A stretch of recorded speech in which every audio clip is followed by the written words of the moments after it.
नमो नमः।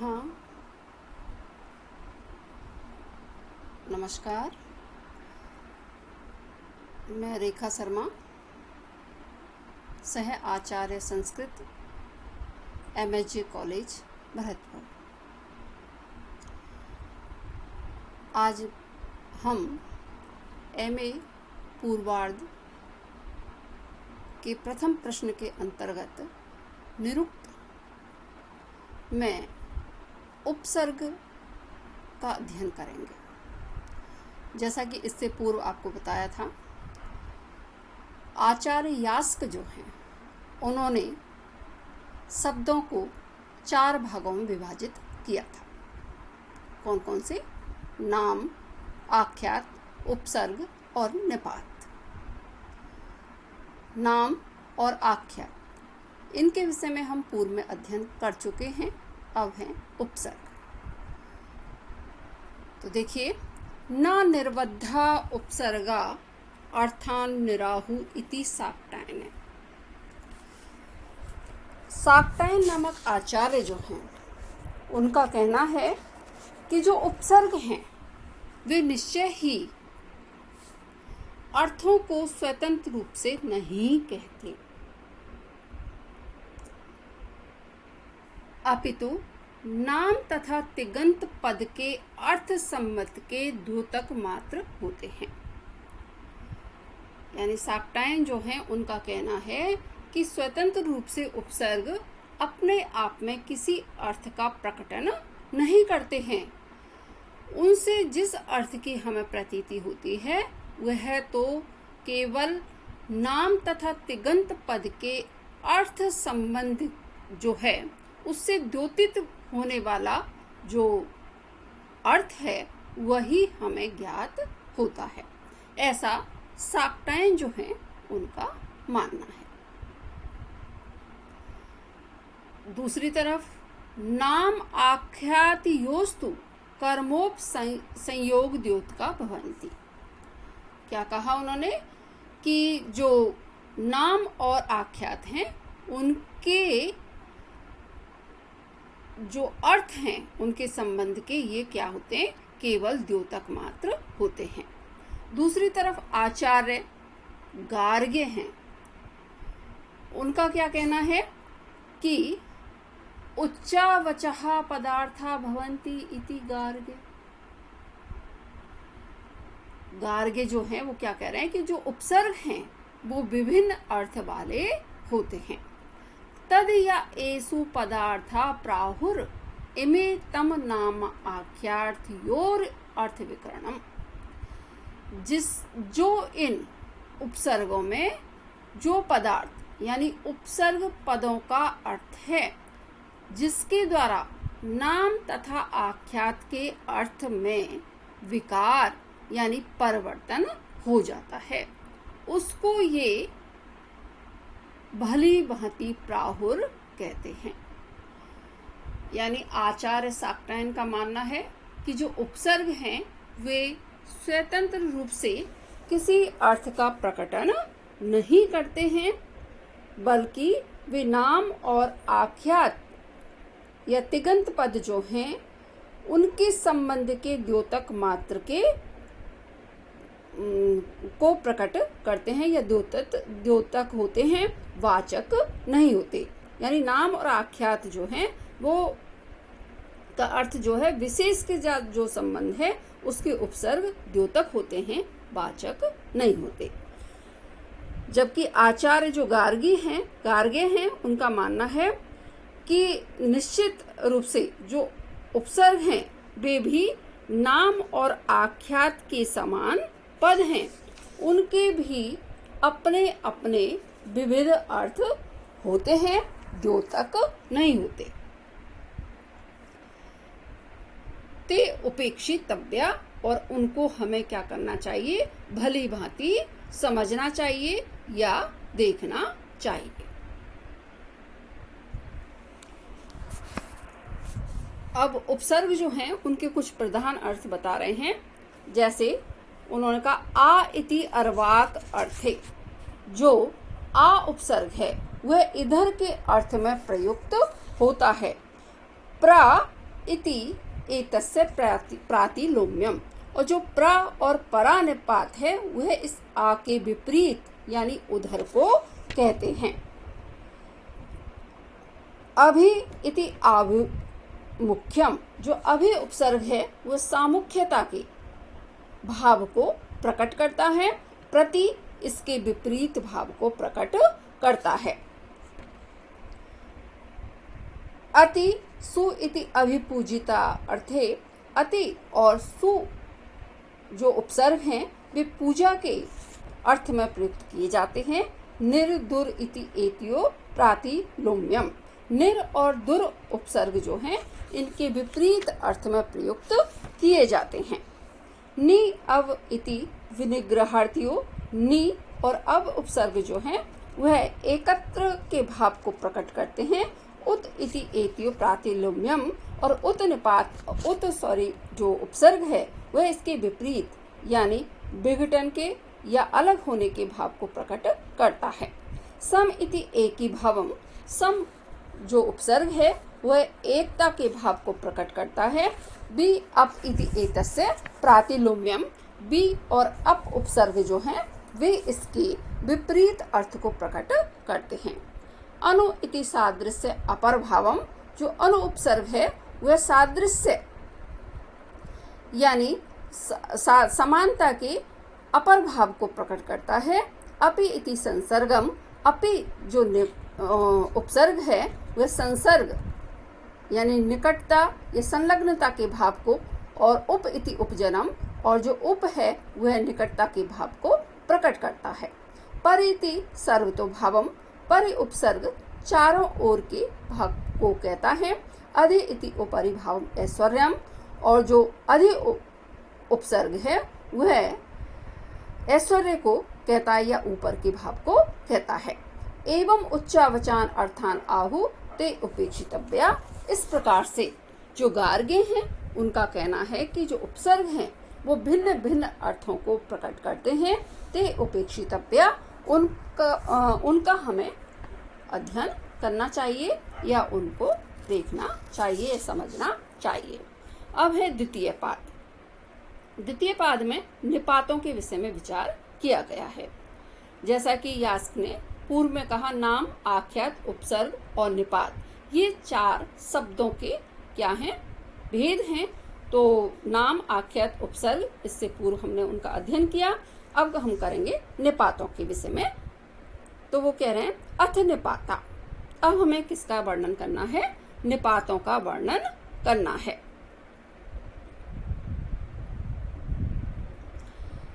उच्चावशेषु अर्थेषु निपतन्ति, ये निपात जो हैं वो विभिन्न विभिन्न अर्थों में प्रयुक्त होते हैं या भिन्न भिन्न अर्थों में हमें प्राप्त होते हैं।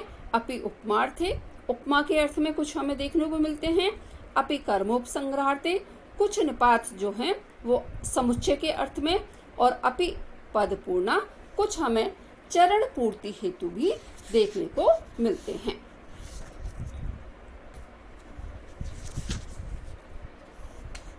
अब कुछ उपमार्थक जो निपात हैं उनको बता रहे हैं। तेसाम एते चत्वार उपमार्थे भवन्ति, ये करें कि उन तीन प्रकार के जो निपात हैं, कौन कौन से, उपमार्थक निपात, कर्मोपसंग्रह निपात और पदपूर्ण निपात। इनमें जो उपमार्थक निपात हैं वे चत्वार यानी चार प्रकार के होते हैं या चार हैं। इव इति भाषायाम अनवध्याम च, जो इव निपात है वह भाषायाम यानी लौकिक संस्कृत और अनवध्याम यानी वैदिक या वेद, इन दोनों में ही उपमा अर्थ वाला होता है। जैसे कि अग्निर इव, अग्नि के समान, इंद्र इव, इंद्र के समान आदि। न इति प्रतिषेधार्थियो भाषायाम, ना यह निपात भाषा में निषेध अर्थ वाला है। उभयम अनवध्याम, और जो वेद है उसमें दोनों ही अर्थों में यानी निषेध तथा उपमा, इन दोनों अर्थों में इसका प्रयोग किया जाता है। जैसे उदाहरण दिया है, नेन्द्र देवम अमनसत। देव, इंद्र को देव नहीं माना। यहाँ न जो निपात है वह प्रतिषेध अर्थ वाला है या प्रतिषेध के अर्थ को द्योतित करता है। पुरस्तात् उपाचरस तस्य यत प्रतिषेधति। जहाँ इसका अर्थ निषेध होता है या ये जहाँ प्रतिषेध करता है तब उसका प्रतिषेध से पहले प्रयोग किया जाता है। दुमदासो न सुरायाम, सुरापान किए हुए लोगों के समान। इति उपमार्तीय, ये उपमा अर्थ वाला है। उपरिष्टात् उपाचरस तस्य येन उपमिते, जिससे उपमा अर्थ कहा जाता है उसका प्रयोग उपमान के पश्चात किया जाता है। प्रथम जो उपमार्थक निपात है वो क्या है? इव, जो लौकिक और वैदिक दोनों ही जो संस्कृत हैं उनमें उपमा के अर्थ में प्रयुक्त किया जाता है। ना उपमार्थक निपात जो है वह लौकिक संस्कृत में निषेध अर्थ में प्रयुक्त किया जाता है, किंतु वैदिक संस्कृत में दोनों ही अर्थों में यानी निषेधार्थक और उपमार्थक दोनों में ही प्रयोग किया जाता है। आगे है चित इति एसो अनेक कर्मा। चित्त निपात जो है यह अनेक अर्थ वाला होता है। जैसे आचार्यंस चित ब्रूयात इति पूजायाम। आचार्य ही इस विषय में अपनी बात रखेंगे या अभिप्राय को कहेंगे या बताएंगे या बोलें, ऐसा उनको आदर देने के लिए कहा गया है। आचार्य अकस्मात, आचार्य किसे कहते हैं? आचार्य आचारम ग्रहायति। जो आचार्य है वो कौन है? आचारम ग्रहायति, जो सदाचार को ग्रहण कराता है या सदाचार को धारण करता है, उसे हम क्या कहते हैं? आचार्य कहते हैं। आचनोति अर्थान, अथवा जो शास्त्रों से तर्क संगत अर्थ को संग्रहित कर शिष्यों में आधानित करता है, उसे भी हम क्या कहते हैं? आचार्य कहते हैं। आचनोति बुद्धिम इति वा, अथवा बुद्धि का चयन कर अपने जो शिष्य हैं उनको प्रदान करता है, उसे हम आचार्य कहते हैं। यहाँ जो चित्त निपात है उसके विषय में बताते हुए यास्क कह रहे हैं कि चित्त निपात का भिन्न भिन्न अर्थों में प्रयोग किया जाता है। सर्वप्रथम उन्होंने पूजा के अर्थ में इसका प्रयोग बताया कि आचार्यंस चित्त ब्रूयात, कि आचार्य ही इस विषय में अपना मत प्रकट करें या बोलें। अब जो यास्क हैं उनकी अपनी एक विशेषता है कि जो भी शब्द आता है वे उसका निर्वचन प्रस्तुत करते हैं। निर्वचन आपके प्रश्न पत्र में भी पूछा जाता है बच्चों, तो आपको क्या है कि ये याद भी करने होंगे। एक कॉपी लीजिएगा, उसमें ये जो आपके जितने भी शब्द आते हैं उन शब्दों को नोट करें, साथ में उनके निर्वचन लिख लें।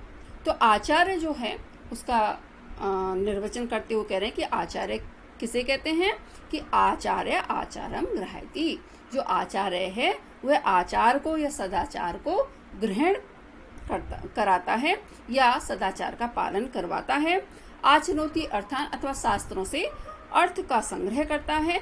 आचनोति बुद्धिमिति वा, अथवा बुद्धि का संग्रह कर अपने शिष्यों में आधानित करता है। दधिचित इति उपमार्थे, दही के समान, इस तरह से उपमा के अर्थ में भी इसका प्रयोग किया जाता है।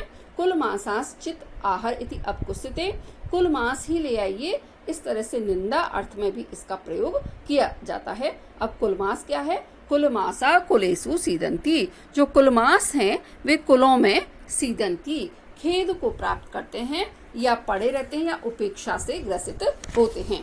कुलमास एक इस प्रकार का धान्य होता है जिसका प्रयोग बहुत ही गरीब जो होते हैं वो उसका प्रयोग करते हैं, तो बड़े घरों में उसकी उपेक्षा होती है। अगला जो उपमार्थक निपात है वो है नु। नु इति एसो अनेक कर्मा। नु यह निपात भी अनेक अर्थ वाला है, जैसे कि इदम नु करिष्यति इति हेतु अपदेशे। चूंकि इस काम को करेगा, इस कारण यह हेतु को कहने के लिए नु निपात का प्रयोग किया गया है। कथम नु करिष्यति इति अनुप्रष्टे, कैसे करेगा, तो ये प्रति प्रश्न के अर्थ में भी नु निपात जो है उसका प्रयोग हमें देखने को मिलता है। ननु एतत् आकाशित इति चा, क्या इस कार्य को पहले नहीं किया था, यहाँ भी पुनः प्रश्न के रूप में हमें इसका प्रयोग देखने को मिलता है। अथापि उपमार्थ में भी भवति, उपमा के अर्थ में भी हमें नु निपात जो है उसका प्रयोग देखने को मिलता है। वृक्ष से नूते पुरुहूत वया, हे इंद्र आपकी जो दयाएं हैं या जो आपके द्वारा दातव्य है वह वृक्ष की शाखाओं के समान हमारे लिए हो, या मतलब हमारी जो आपकी दया है वे वृक्ष के समान हमें प्राप्त हो, वृक्ष की शाखाओं की तरह। अब कह रहे हैं कि वृक्ष से ते पुरुष शाखा, वृक्ष के समान तुम्हारी शाखाएं हों। वया शाखा वेते वातायना भवंती। अब वया किसको कहते हैं, शाखा को कहते हैं। वेते क्यों कहते हैं, क्योंकि ये वी धातु से निष्पन्न हुई हैं। शाखा खसिया सकनोतेर वातायना भवंती, ये कैसे होती है, बात आयना भवंती, इनमें से जो वायु है उसका आना जाना लगा रहता है, इसलिए इसको हम वातायन भी कहते हैं। शाखा खसिया सकनोतेरवा, और इसको शाखा भी कहते हैं। शाखा क्यों कहते हैं, क्योंकि ये सक धातु से या सक शब्द से शाखा शब्द बना है, और यह आकाश में खे यानी आकाश में शयन करने में कैसी होती है, समर्थ होती है, इसलिए भी हम इसे शाखा कहते हैं।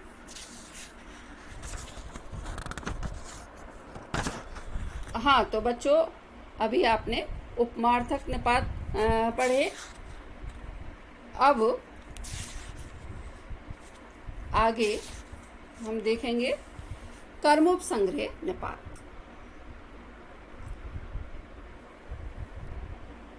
हाँ, तो कर्मोपसंग्रह निपात जो हैं उनके विषय में बता रहे हैं कि कर्मोपसंग्रह जो है, कर्मोपसंग्रह निपात हम किसे कहेंगे।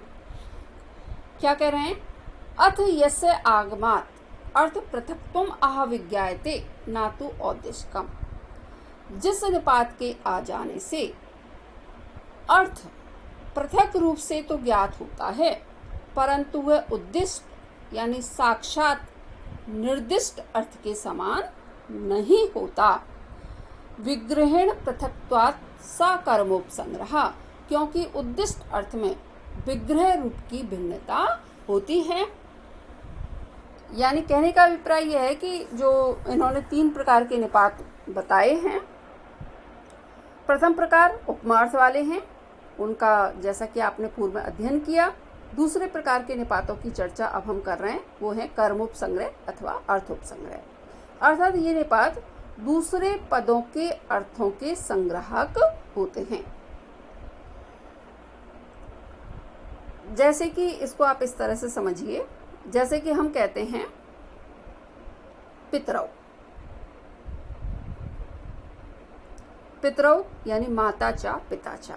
तो पितरौ से जो उद्दिष्ट अर्थ है वह हमें कैसे प्राप्त हुआ, अर्थ के विग्रह के द्वारा, शब्द के विग्रह के द्वारा, यानी माताचा पिताचा। या पुरुषौ कहा तो पुरुषः पुरुषः च, पुरुषस्य पुरुषस्य इति। इस तरह से जो विग्रह है, विग्रह किए जाने के कारण ही हमें पुरुष रूप अर्थों की भिन्नता यहाँ पर प्रतीत होती है। पितरौ में भी माताचा पिताचा कहने पर ही, या देवदत्त यज्ञदत्तौ अगर हम ये कहते हैं, वहाँ पर भी देवदत्तस् यज्ञदत्तस्। जब तक हम इस तरह से उनका विग्रह नहीं करते हैं तब तक हमें वहाँ पर क्या होती है, पृथकता या उनकी प्रतीति होती है, पृथकता की प्रतीति होती है। उससे पूर्व नहीं होती। तो कर्मोपसर्ग निपात जो है वो क्या है कि